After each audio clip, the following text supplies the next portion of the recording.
बहुत सारे meme coins आ चुके हैं और ये मीम कॉइन्स 2024 में जो सीजन चल रहा था सोलाना का, उस सीजन के टाइम पीरियड के अंदर बहुत ज़्यादा मीम कॉइन आए।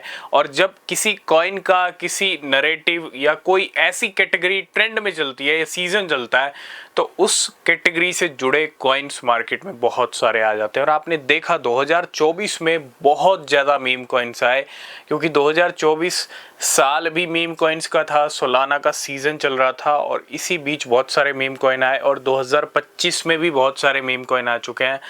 तो आज हम बात करने वाले हैं दो मीम कॉइन्स के बारे में, दो मीम क्रिप्टो करेंसीज के बारे में, और कोई भी फाइनेंशियल एडवाइस नहीं है, थोड़ा सा इनके बारे में समझने की कोशिश करेंगे, ठीक है। सबसे पहले अगर आप किसी भी क्रिप्टो में इन्वेस्ट कर रहे हो, बिना रिसर्च के कोई भी इन्वेस्टमेंट मत करना, वो सबसे ज़्यादा ज़रूरी है। नीचे डिस्क्रिप्शन में आपको लिंक्स मिलेंगे TXI के, टेलीग्राम, एक्स और इंस्टाग्राम के, तो ज्वाइन ज़रूर करना, कोई न्यूज़ अपडेट मिस नहीं होगा। देखो बहुत सारे मीम कॉइन है और हमने टाइम टाइम पे डिस्कस किया और उनके मूवमेंट भी हमने टाइम टाइम पे देखे हैं मार्केट के अंदर।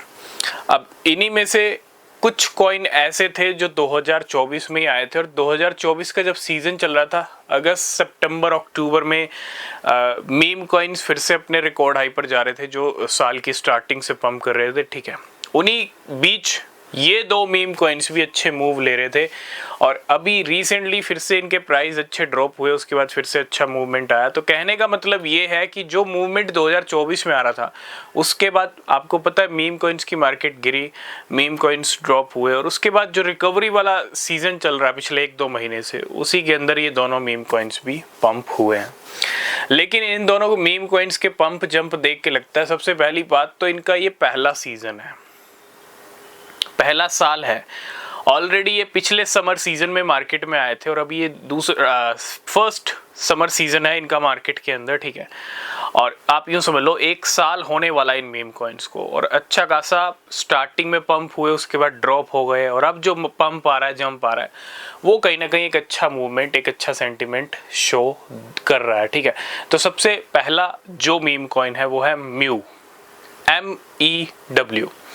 म्यू की हमने रिसेंटली बात की थी, कुछ मीम कॉइन्स हमने वॉच लिस्ट के लिए डिस्कस किए थे, उसके अंदर भी हमने म्यू को रखा था और अगले 24 घंटे में म्यू की एक अच्छी मूवमेंट भी आई मार्केट के अंदर। इस कॉइन के जब मूवमेंट हमने देखे हैं वो काफ़ी स्ट्रॉन्ग देखे हैं, ठीक है, क्योंकि बहुत सारे ऐसे मीम कॉइन हैं जब उनका मूवमेंट आता है ना तो वो पता चलता है कि हाँ कुछ स्ट्रॉन्ग मूवमेंट है, कुछ वेल्स अच्छी खासी हैं इस कॉइन के पीछे। और म्यू को देख के भी ऐसा लगता है। प्राइस एक्शन क्या चल रहे हैं, लेकिन मैं आपको यही कहूँगा म्यू अगर आपके पास है तो इस साल के एंड तक होल्ड कर सकते हो, अगर नहीं है तो जितना डिप में मिले, क्योंकि मैं एक दिन की बात नहीं कर रहा हूँ, मैं शॉर्ट टर्म की बात नहीं कर रहा हूँ, म्यू अच्छी परफॉर्मेंस कर सकता है इस साल के एंड तक, ठीक है। एडवाइस नहीं है, बिना रिसर्च के मत खरीदना। इसी के साथ एक पार्टनर आप ले सकते हो, आप उस पर फोकस कर सकते हो, वो है मेनकी। मेनकी के जो मूवमेंट हमने 2024 में देखे थे, उसके बाद जो सीजन ड्रॉप हुआ, उसके बाद अभी रिसेंट जो मेनकी के हमने मूवमेंट देखे, वो मूवमेंट 2024 वाले और अभी जो रिसेंट देखे वो मूवमेंट बताते हैं कि मेनकी मीम कॉइन में डेफिनेटली कुछ ना कुछ बड़ी हलचल हो सकती है अगले कुछ महीनों में। जैसी सिचुएशन म्यू की है वैसी ही मेनकी की है। कह सकते हो दोनों का अभी पहला सीजन चल रहा है और दोनों का अच्छा पोटेंशियल दिख सकता है, ठीक है। तो रिसर्च करना, बिना रिसर्च के मत खरीदना। बाकी जो न्यूज़ अपडेट होंगे मेनकी को लेके, हो सकता है आने वाले टाइम में और ज़्यादा लिस्टिंग्स हों इन दोनों मीम कॉइन्स की। अगर बाइनेंस पे हैं, आई थिंक म्यू बाइनेंस के ऊपर अवेलेबल है, ठीक है। अगर मेनकी मैं बात करूं तो बहुत बड़ी बड़ी एक्सचेंजेस जहां पे अभी तक ये दोनों कॉइन नहीं आए हैं वहां पे भी आ सकते हैं, ठीक है।